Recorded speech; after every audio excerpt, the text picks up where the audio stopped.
हाँ, तो आज बौद्ध धर्म का पार्ट थर्ड है। दो पार्ट मैंने अपलोड कर चुका हूँ। आई मीन फर्स्ट पार्ट और सेकेंड पार्ट। फर्स्ट पार्ट में क्या है, बौद्ध धर्म मतलब बुद्ध भगवान के बारे में है। सेकेंड में कि मतलब बौद्ध संगीति कहाँ पे हुई है, किसके काल में हुई है, उस समय अध्यक्ष कौन था, और फिर साम्यक दर्शन जो उनके अष्टांगिक मार्ग है, फिर निर्वाण प्राप्त करने के लिए उन्होंने 10 जो सरल मार्ग बताया है गृहस्थ और भिक्षुओं के लिए अलग अलग, वो सारा मैं बता दिया हूँ दूसरा वीडियो में। और लास्ट वीडियो जो है थर्ड, इसमें मैं ख़त्म कर दूंगा बौद्ध धर्म। थर्ड लास्ट है, ये ख़त्म हो जाएगी। बेसिक से मैंने स्टार्ट किया था बौद्ध धर्म को, इससे ज़्यादा बौद्ध धर्म पढ़ने की जरूरत नहीं है, ठीक है। तो इसमें ख़त्म हो जाएगी बौद्ध धर्म, पार्ट थर्ड है, लगभग आधे घंटे क्लास होगी और इसमें कुछ क्वेश्चन भी डिस्कस कर लेंगे बस। तो पिछले क्लास में क्या पता था, पहली बौद्ध संगीति कब हुई थी, तो चलो ये सब लास्ट डिस्कस कर लेंगे। पहले मैं आज बता देता हूँ कि पार्ट थर्ड में क्या था, कल तक कहाँ तक था। हाँ, कल हो गया था, कहाँ तक हो गया था कल, किसी को मालूम है तो बताओ। कल जो हो गया है वो है हाँ, मतलब ज़्यादा बौद्ध संगीति, मतलब संगीति के बाद तो हाँ, निम्न जो 10 मार्ग दिया था बुद्ध भगवान ने निर्वाण प्राप्त करने के लिए, वो हो गई थी। उसके बाद हो गया था कि बुद्ध मूर्ति जो है, वो जो डिज़ाइन हुई है वो कोई कला है ना, तो सबसे ज़्यादा बुद्ध मूर्ति जो डिज़ाइन की गई वो किस कला की थी उस टाइम, तो वो गंधार शैली की थी। लेकिन प्रथम जो बुद्ध भगवान की मूर्ति बनी थी वो मथुरा शैली में बनी थी। गंधार शैली मतलब पता है ना, अफगानिस्तान के इलाके गंधार, जहाँ तक्षशिला नरेश गंधार, मतलब तक्षशिला की राजधानी थी गंधार। तो ठीक है, बौद्ध धर्म का लास्ट पार्ट देख लो। अब क्या है कि हाँ, अब बौद्ध धर्म के प्रचार के लिए भी है, मतलब बंदे गए हैं, जैसे भिक्षु लोग प्रचार किया करते थे। तो सब देखो, तिब्बत, भूटान, अगल बगल के पड़ोसी देश जो नेपाल ये सब है, मतलब उसमें तो था ही, लेकिन भूटान, तिब्बत, ये सब जो अलग बगल के जो पड़ोसी देश है जहाँ बौद्ध धर्म प्रचलित है, वहाँ पे कौन गया था प्रचार करने के लिए, तो एक बंदा थे, उनका नाम था पदम संभव। ये वर्ज्ययान या क्या है, देखो ऐसा नहीं है कि बुद्ध धर्म जो है वो बस 2 ही यान में बटा हुआ है, महायान और हीनयान, नहीं, बहुत सारे धर्म में है, मतलब संप्रदाय में 18 संप्रदाय है, 18 से 20 संप्रदाय है बटा हुआ बौद्ध धर्म। तो एक वर्ज्ययान शाखा भी था बौद्ध धर्म का, एक वर्ज्ययान शाखा भी था, वर्ज्ययान संप्रदाय या वर्ज्ययान शाखा बोलो, उसी के ये थे फॉलोवर्स पदम संभव, ठीक है। ये बंदा जो थे ना, ये बौद्ध धर्म का ज़्यादा प्रचार विदेशों में किए हैं, तिब्बत, नेपाल, ये सब जो अगल बगल के पड़ोसी देशों हैं ना जहाँ पे बौद्ध धर्म फैला हुआ है, पड़ोसी देशों में पदम संभव ने किया है। और अशोक ने तो अपनी बेटी संघमित्रा और उसको भेजा था, मतलब संघमित्रा और एक और अपने बेटे को श्रीलंका भेज दिया था, किसके लिए, प्रचार करने के लिए, किसका, बौद्ध धर्म का, ठीक है। श्रीलंका भेजा था किसने, अशोक ने। ये अशोक के काल में बताऊंगा, अशोक के समय बताऊंगा कि संघमित्रा और उसको भेजा था, एक बंदा था, संघमित्रा उनकी पुत्री थी और राजा दशरथ था, दशरथ ही था शायद, दशरथ नहीं था, दशरथ तो राजा बन जाता, उसका पौत्र था, उसका बेटा होता है, स से भी उसका नाम है कुछ, मैं कन्फ्यूज थोड़ा भूल रहा हूँ क्या नाम था, कन्फ्यूज हो गया है, दशरथ तो नहीं था, स ही से नाम था, संघमित्रा और दशरथ ही शायद था, शायद कन्फ्यूज हूँ इसमें, इसलिए आगे बताऊँगा अशोक बाले में। ये तो पदम संभव जो थे ये पड़ोसी देशों में बौद्ध धर्म का प्रचार प्रसार किया करते थे, आई मीन ज़्यादा किए, ठीक है। ये पंखा बंद है अभी क्योंकि माइक में आवाज़ जाएगी तो गर्मी भी लग रही है, तो ठीक है। उसके बाद क्या हो गया देख लो, ये आज बौद्ध धर्म की लास्ट है। इसके बाद आप हर एक लेवल का एग्जाम बना सकते हो, देख लेना ट्राई करके। एक ही बार पढ़ना है लाइफ में हिस्ट्री, दोबारा पढ़ने की जरूरत नहीं मेरे वीडियो के बाद। अब ज़्यादा डिटेल्स में जाने की बात है तो वो तो मैं बता ही रहा हूँ कि कभी ख़त्म नहीं होती कोई हिस्ट्री में जितना डिटेल्स में घुसोगे उतनी गहराई है हिस्ट्री में कोई बंदा कोई ख़त्म कभी नहीं कर सकता है। एक सब्जेक्ट में ही आप घुसने रह जाओगे तो एक ही में घुसे रह जाओ। तो जो भी ओवरऑल मोस्ट इंपॉर्टेंट है वो मैं पढ़ा दे रहा हूँ। तो पदम संभव पड़ोसी देशों में ज़्यादा प्रचार प्रसार किए। उसके बाद फिर क्या हो गया कि चलो हाँ, फिर बुद्ध भगवान की मूर्ति, जो बुद्ध भगवान की थोड़ा बचा हुआ क्वेश्चन है ना, बचा हुआ क्वेश्चन वो मैं बता दे रहा हूँ। तो बुद्ध भगवान की 123 फीट की मूर्ति कहाँ है, रेवाल झील। ये पदम संभव की शायद मूर्ति है, पदम संभव की ही मूर्ति है जो, या फिर नहीं, बौद्ध भगवान की मूर्ति है 123 फीट की, रेवाल झील, हिमाचल प्रदेश में, हिमाचल प्रदेश में, ठीक है। कहाँ, हिमाचल प्रदेश में 123 फीट की मूर्ति, रेवाल झील, हिमाचल प्रदेश में, रेवाल झील में, हिमाचल प्रदेश में बुद्ध भगवान की मूर्ति है, ठीक है। ये इंपॉर्टेंट याद रखना। और उपासना करते हुए, शायद उपासना करते हुए, भारत में उपासना करते हुए पहली जो मूर्ति है किसी चीज़ की वो बुद्ध भगवान की थी है। उपासना करते हुए बुद्ध भगवान की मूर्ति है, ठीक है। उपासना करते हुए भारत में पहली जो मूर्ति है वो बुद्ध की मूर्ति है, बुद्ध मूर्ति है, लिख लेना ये कि उपासना करते हुए भारत में जो पहली मूर्ति है संभवतः बुद्ध भगवान की ही मूर्ति है। और धार्मिक जुलूस निकालने का भी जो निकला था वो भी बौद्ध धर्म ने स्टार्ट करवाया था, ठीक है। अब इम्पोर्टेंट क्या है इसमें, तो इम्पोर्टेंट कुछ, हाँ, अब महत्वपूर्ण जो है ना, महत्वपूर्ण मठ के बारे में लिख लो, ठीक है। महत्वपूर्ण मठ, ये भी कहीं कहीं कोई कोई एग्जाम में अच्छा एग्जाम में पूछ देगा कि महत्वपूर्ण मठ कौन कौन से। जो महत्वपूर्ण है वैसे तो 10 मठ है, लेकिन मैं कुछ 5-6 का बता दे रहा हूँ कि कौन जो मेन मेन है मठ के बारे में और कहाँ है। तो पहले लिख लो यहाँ पे मठ लिख लो, ठीक है। यहाँ पे लिख लो स्थान, मतलब कौन सा राज्य में, कौन सा राज्य। तो पहला लिखो, पहला है टबो मठ, पहला है टबो। टाबो कहाँ है? हिमाचल प्रदेश में, ये डिस्ट्रिक्ट है हिमाचल प्रदेश का। मैं HAP से लिख देता हूँ हिमाचल प्रदेश। दूसरा मत लिखो हेमिस, हेमिस से ही नाम समझ में आ रहा है कि ठंडे जगह पे होगा। हेमिस मठ, हेमिस मठ कहाँ है? लद्दाख, आज के लद्दाख, पहले जम्मू कश्मीर था। तीसरा और कौन सा है? मिन डार्लिंग मठ, मिन डार्लिंग मठ, ठीक है। मिन डार्लिंग मठ कहाँ है? मिन डार्लिंग, डार्लिंग देहरादून, याद रखना पूछ देगा ये। Dehradun state UK, Uttarakhand, north United kingdom, Uttarakhand में। चौथा लिख लो, छोटा लिख रहा हूँ। नाम डार्लिंग भी लिख लो, एक नाम डार्लिंग भी है। ये सब तो याद होना, डार्लिंग के नाम से तो याद ही हो जाएगी।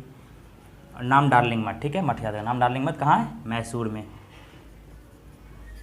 कहाँ? कर्नाटक, मैसूर कर्नाटक में ही है, तो मैसूर में है नाम डार्लिंग, मतलब मिन डार्लिंग देहरादून में। रूम टेक, पाँचवा लिख लो, जो मेन है रूम टेक, टेक से ही समझ में आ रहा है। रूम टेक मठ मतलब गंगटेक, गंगटोक मतलब सिक्किम, समझ रहा है ना। एक और लिख लो लास्ट, कौन सा? जो थिक्से मठ है, हेमिस मठ है, तवांग मठ है, लिख लो, बहुत सारे लेकिन मेन तवांग, तवांग मठ अरुणाचल प्रदेश,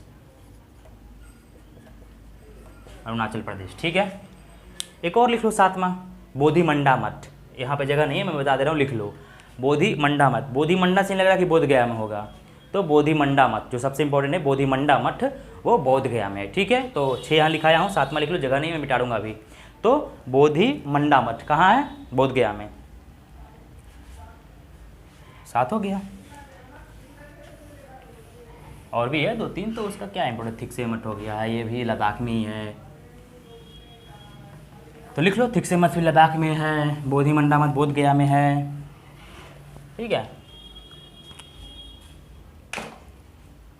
अब लिख लो कुछ इंपॉर्टेंट जो है, एक एक पॉइंट, चलो यहाँ पे लिख लो। जैसे मैं बता दे रहा हूँ अभी, ये मठ के बारे में लिख लिया, महत्वपूर्ण मठ याद कर लेना, ये सारे इंपॉर्टेंट है, ठीक है, नहीं कि ऐसा ही है। अब देख लो, AC से निकला हूँ ना अभी, तो बहुत गर्मी लग रही है यहाँ पे, फैन बंद करने के बाद। AC के बाद तो गर्मी लगती है ना बाहर में, इसलिए मुझे ज़्यादा पसीना चल रहा है, ऐसा मत सोचना, ठीक है। तो ठीक है, ये देख लो। तो क्या और बता दो इसमें, कुछ बेसिक पॉइंट देख लो, इंपॉर्टेंट जो क्वेश्चन आ चुके हैं एग्जाम में, आप देखना बनाकर बन जाएगी। जैसे मैं देखो कि अब 1 मिनट रुक जाओ, क्या अच्छा वो हटा देगा आकर।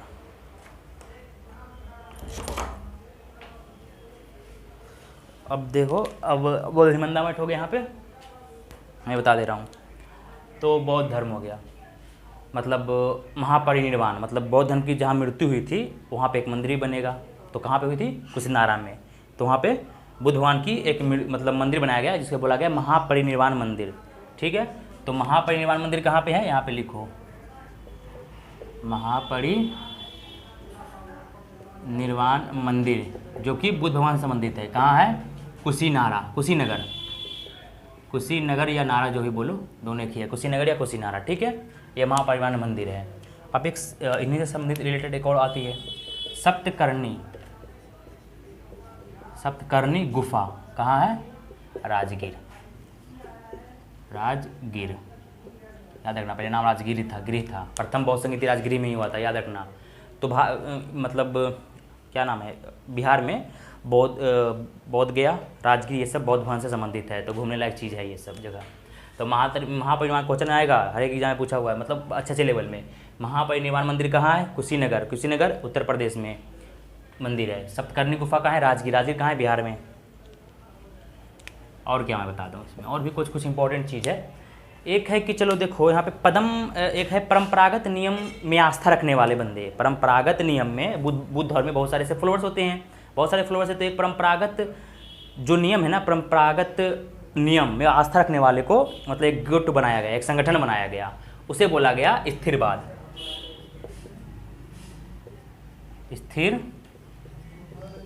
स्थिरवाद, ठीक है, याद रखना, स्थिरवादी या थेरवादी, जो कि परंपरागत, बुद्ध भगवान के परंपरागत नियम में आस्था रखने वाले को, ठीक है, बस वो परंपरागत नियम में आस्था, कोई लॉजिकल नहीं है। समझो थेरवादी मतलब रूढ़िवादी, जो परंपरागत नियमों को बस मानो बिना लॉजिक के। तो थेरवादी, स्थिरवादी या थेरवादी जो परंपरागत नियम में आस्था रखते थे, उन्होंने एक संगठन बनाया अपना, जिसका स्थिरवाद या थेरवादी बोला गया है। इनका जो अध्यक्ष थे वो कच्छायन थे, मैं रेड में लिख देता हूँ, इसमें इंपॉर्टेंट है, महाकच्छायन, महाकच्छायन, ठीक है। और लिख लो महाकच्छायन के बाद फिर जो समय के साथ नियम में परिवर्तन करे, परंपरागत नियम में जो समय के साथ चेंजिंग करे, और वैसे टाइप का ग्रुप, मतलब समय के साथ अगर कुछ परिस्थिति आ रहे है तो उसको एक्सेप्ट करो, ना कि आप जो नियम बन गया उसी को फॉलो करते रहो, क्योंकि दुनिया का नियम ही है परिवर्तन, आपको भी बदलना पड़ेगा दुनिया के साथ, नहीं तो फिर आप पीछे रह जाओगे। तो वो भी एक और भी गुट था जो क्या था, बुद्ध के परंपरागत नियमों को दुनिया के साथ चेंज होते, मतलब दुनिया चेंज हुई तो उसके साथ भी चेंज होता था, मतलब लॉजिकल थे, रूढ़िवादी नहीं थे ये लोग। उसका नाम था, उस संगठन का नाम बनाया महासंघिक, ठीक है,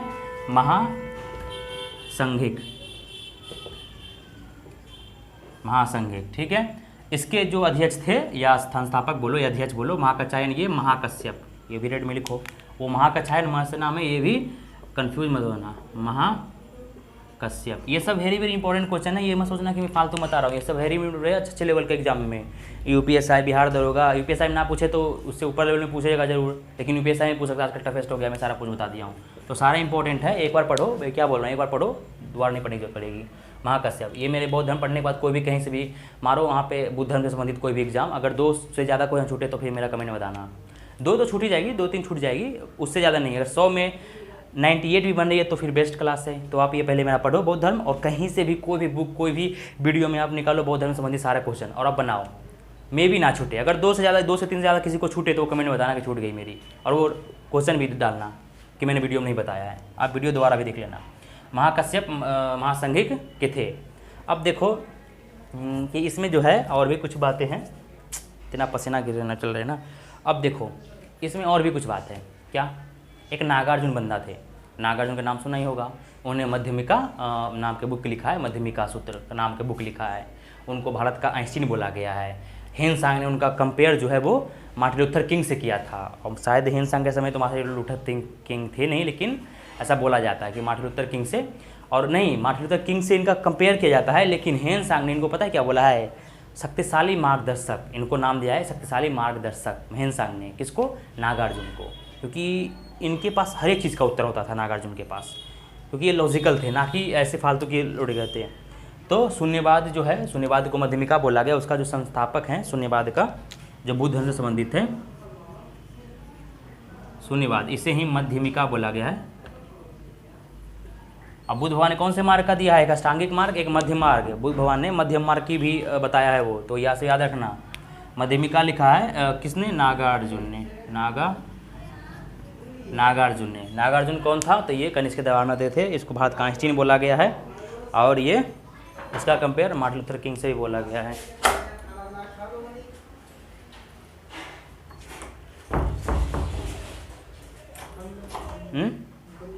चल रहा है ना ये? तो रुक जाओ अभी। तो ठीक है, ये नागार्जुन हो गया, और इन्होंने बुक लिखा है मध्यमिका सूत्र, बुक का नाम लिख लो मध्यमिका सूत्र। और क्या बताऊँ इसमें, और भी बहुत चीज़ है, जैसे मैं कि पहले बता दे रहा हूँ कि बौद्ध धर्म में पहले जो बंदे थे, पहले स्त्रियों का प्रवेश नहीं था, लेकिन ये अपने बुद्ध भगवान अपने प्रिय मित्र, मतलब प्रिय शिष्य आनंद के बोलने पे अपनी बौद्ध संघ में लड़कियों को भी आने का आज्ञा देते हैं। तो पहली जो बौद्ध धर्म की महिला में बनी थी इनका फॉलोवर्स, वो थे गौतमी, प्रजापति गौतमी, जो इनकी सौतेली माता थी। तो वो भी लिख लो कि प्रथम महिला जो फॉलोवर्स थी मानने वाली, वो थी प्रजापति गौतमी। गौतमी किसके कहने पे? गौतमी किसके कहने पे? आनंद के कहने पे, जो उनके प्रिय माता शिष्य थे आनंद। देवदत्त, देवदत्त इनका चचेरा भाई था, याद रखना, देवदत्त चचेरा भाई था जो कि बुद्ध भगवान को अपने संग से हटा के खुद बनना चाहता था मेन, कि मैं ये संग चलाऊंगा मैं बुद्ध भगवान के रहते हुए, ठीक है। तो वो देवदत्त ही था। क्वेश्चन आएगा तो ये बता देना, ठीक है।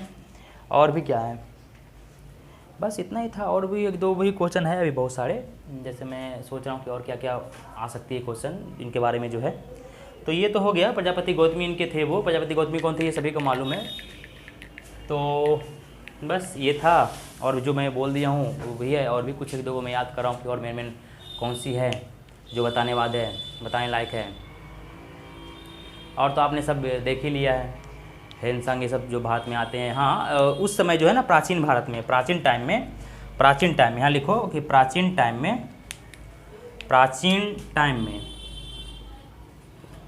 समय में बुद्ध धर्म के जो शिक्षाओं का है, बुद्ध धर्म का प्रमुख केंद्र था। बुद्ध धर्म का प्रमुख केंद्र क्या था, कौन कौन से थे प्रमुख केंद्र? तो 3 केंद्र था प्रमुख, 3 केंद्र। पहला नालंदा, दूसरा बल्लभी, तीसरा क्या, विक्रमशिला विश्वविद्यालय। ये 3 जगह पे बुद्ध धर्म के बारे में पढ़ाया जाता था, ठीक है। बुद्ध धर्म के बारे में पढ़ाया जाता था ये 3 जगह पे, नालंदा, बल्लभी, विक्रमशिला। नालंदा है बिहार में, विक्रमशिला है बिहार में, बल्लभी कहाँ है, गुजरात में।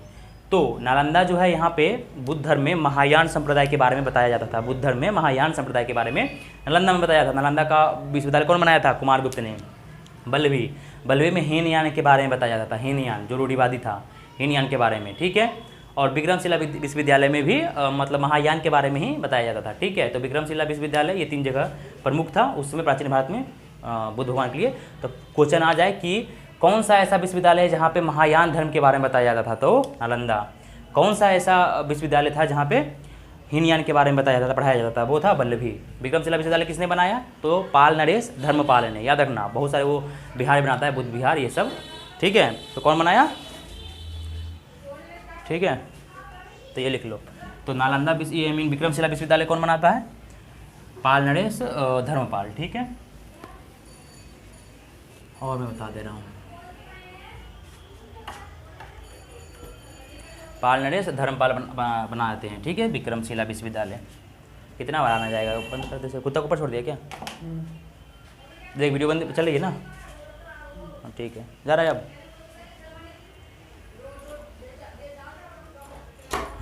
तो क्या हो गया अब, हाँ। तो विक्रमशिला विश्वविद्यालय कौन बनाया, विक्रमशिला विश्वविद्यालय, याद रखना, हर एक क्वेश्चन में पूछा है। पाल नरेश धर्मपाल, जो कि बहुत सारे बिहार बनाते हैं। एक वर्ड है चैत्य। चैत्य किसे बोला गया है इसमें, चैत्य, स्तूप, ये सब जानते हैं ना। तो चैत्य का अर्थ होता है मरा हुआ चीता का साबदा, मतलब जो राख है। जैसे में कि बुद्ध भगवान मर गए, उनके जलाया गया, तो उनके जो कुछ अवशेष हैं हड्डी वड्डी को उठा के 8 अलग अलग जगह बना के 8 स्तूप बनाया गया था मरने के बाद उनके।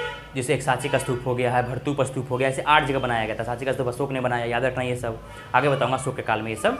तो किससे बनाया गया कि राख को है रख के उस पर एक क्या बनाया गया, समाधि बनाया गया। उस समाधि को चैत्य या स्तूप बोला गया बौद्ध धर्म में, चैत्य या स्तूप बौद्ध धर्म में बोला गया, ठीक है। उसी चैत्य या स्तूप के बगल में कुछ गृह बनाया गया, आवास बनाया गया, किसे, बिहार बनाया, मतलब घर बनाया गया बौद्ध भिक्षुओं को रहने के लिए, बौद्ध भिक्षुओं को रहने के लिए, उसे ही बिहार बोला गया है। बिहार, वो बिहार नहीं, हमारा राज्य बिहार नहीं।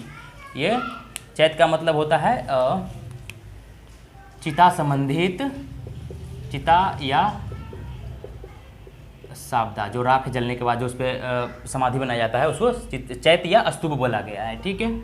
और उसके बगल में जो बौद्ध भिक्षुओं को रहने के लिए मतलब बौद्ध भिक्षुओं को रहने के लिए जो आवास बनाया जाता है उसे बिहार बोला गया। ये बिहार, ठीक है, बिहार, ठीक है। नहीं कि वो बिहार ये बिहार नहीं, ठीक है, ये बिहार नहीं, ये बिहार बीच वाला नहीं है, ठीक है। इसे ही बौद्ध भिक्षुओं को रहने के लिए बनाया गया।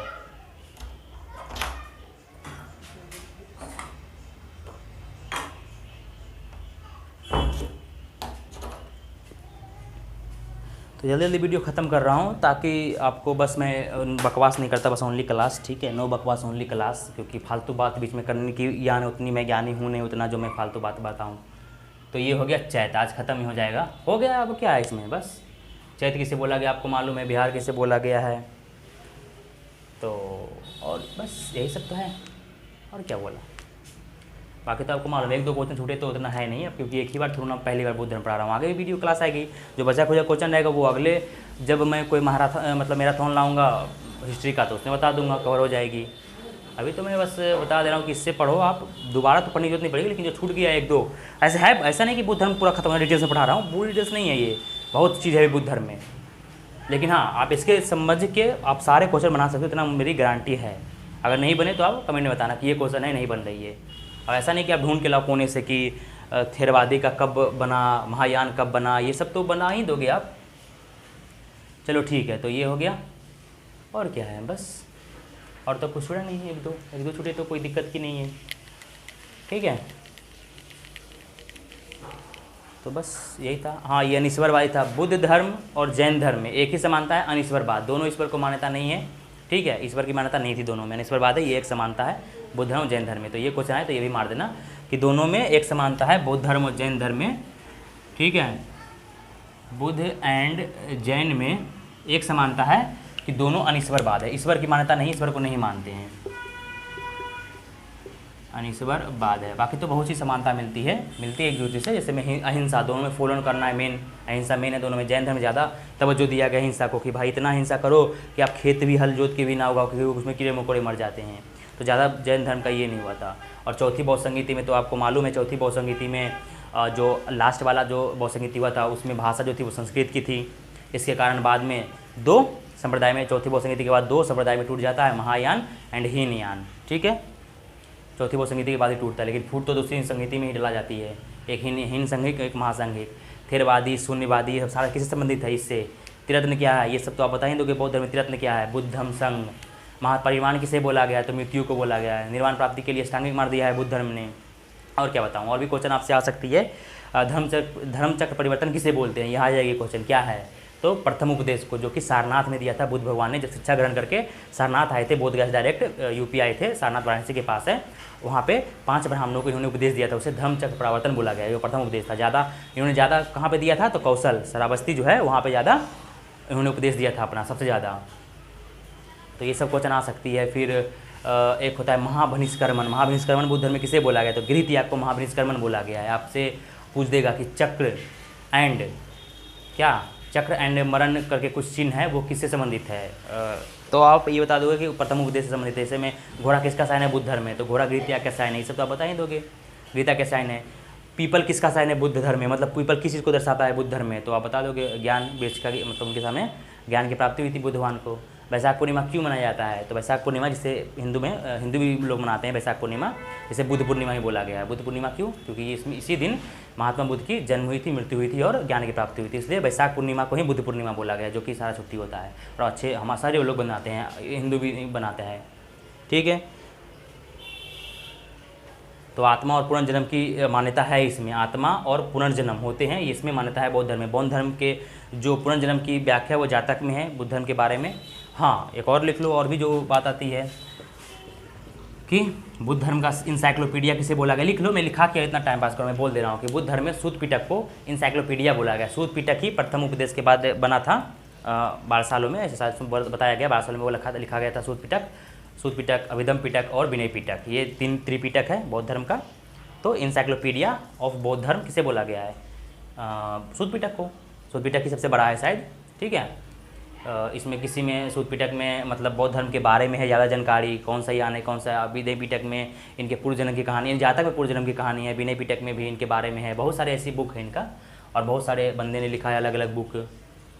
तो ये हो गया इंसाइक्लोपीडिया ऑफ बौद्ध धर्म किसे बोला गया है, सूत पिटक को। सूत पिटक प्रथम बौद्ध संगीति के बाद लिखा गया था, उसी में 5वां बौद्ध संगीति भी हुआ था। अगर आप बोलना चाहते हो तो 5वां बौद्ध संगीति बोल सकते हो कि किसके शासनकाल में, हेनसांग, उसमें चीफ गेस्ट हेनसांग था, इलाहाबाद में हुआ था, किसके शासनकाल में, तो इसके हर्षवर्धन के शासनकाल में। हर्षवर्धन भी फ्लोर्स बन गया था इनका।